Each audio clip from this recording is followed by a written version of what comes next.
Hello, my name is Wendy Turell, and I'm happy to present our poster, Unearthing the Impact of Urology Education Through In-Depth Qualitative Interviews. My co-authors for this poster are Doctors Carol Drexel of PlatformQ Health Education and Alex Howson of Bissell Editorial, and I'm also of PlatformQ Health Education. We would like to acknowledge Postgraduate Institute for Medicine as the accredited provider, LUGPA, the Large Urology Group Practice Association, as a partner, and Astellas for their generous support through an independent educational grant.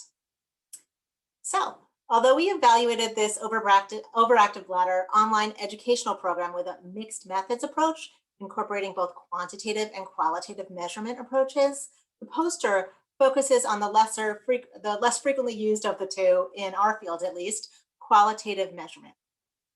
We chose to highlight this approach since it allows for the collection of rich descriptive data that illustrate learner change and that contextualize experience of HCPs who treat illness. Qualitative methods help researchers move beyond the what and the numbers to understand the process and the voice of folks undergoing change, the where, how, and under what circumstances that lead to specific educational outcomes. As demonstrated in this program, in-depth interviews are a valuable qualitative option.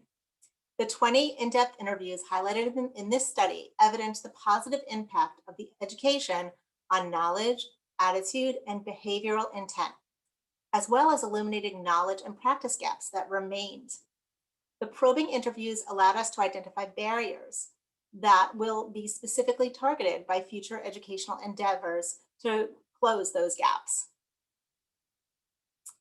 Now, to help you navigate the poster itself, on the left-hand column, you'll start with the introduction, and you could get more details on the online educational program itself.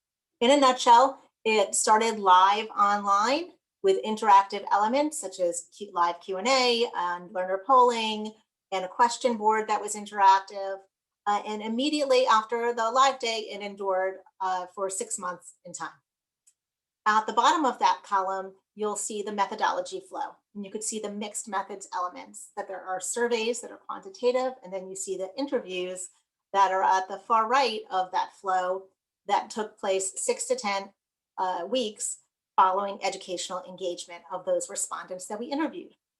So at that point in time, out of the amount of people that were learners up to the recruitment date, we sampled 20 individuals.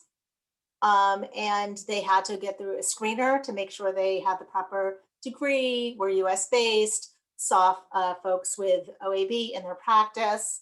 And the breakdown turned out to be 40% primary care, 30% internal medicine, and 30% urology. So there were a mix of MDs, NPs, PAs.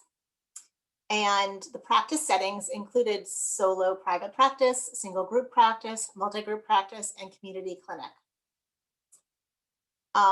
So to get into the analysis itself, so once we completed these telephonic interviews, there were transcripts that were developed verbatim, and we utilized in vivo 11 qualitative analysis software, which is a leading qualitative software that helps you, doesn't do the work for you, but it does help, of course, with the huge task, especially with 20 large transcripts, of coding, organizing, identifying themes, being able to sort by themes, looking at relationships between those themes and any demographic variables that you tag. So you might want to look at how MDs responded differently than NPs, for example, or practice setting or age, any variable like that. You have to, of course, go through and perform the hard work of coding every sentence, but the software really helps organize and synthesize that data and helps you pull out the relationships between themes, which is really integral to qualitative analysis. So 2 qualitative researchers worked on this process, and the coding and discussions were important to help solidify those themes. So it is challenging. I'm supposed to keep this video brief, and the poster, of course, to keep fit qualitative results into a poster is challenging, but I'll give you a quick summary, and then I would like to point you to the article that we attached, which is a published article in International Journal of Clinical Practice, where we go into greater detail on the results of this study. In a nutshell, interview respondents all expressed a particular interest in OAB. Regardless of practice setting or specialty, participants describe themselves as having extensive experience managing patients with OAB, and they were proactive with regards to managing OAB patients. We identified 4 key themes: taking OAB seriously, variations in therapy, patient motivation, and educational value. Learner respondents shared experiences of proactively screening for and managing OAB and recognized urgency as a key symptom. Some participants used diagnostic tests that are not considered necessary in the workup of uncomplicated OAB patients, however. Respondents varied in their descriptions of initial approaches to treatment, and most participants described a longer than recommended follow-up window to monitor patients. Some learners characterized patients as looking for a quick fix in ways that could lead to provider inaction related to behavioral lifestyle interventions, which would be ideal to attempt. Overall, the education validated current practices and provided new knowledge to HCP respondents regarding evaluation, initiating behavioral treatment, and combination therapy. Importantly, the qualitative findings suggest that the education reinforced current perspectives and practices. And as I said, there's more information in the article. I'm also happy to talk to anyone more about this study and also about qualitative work in general.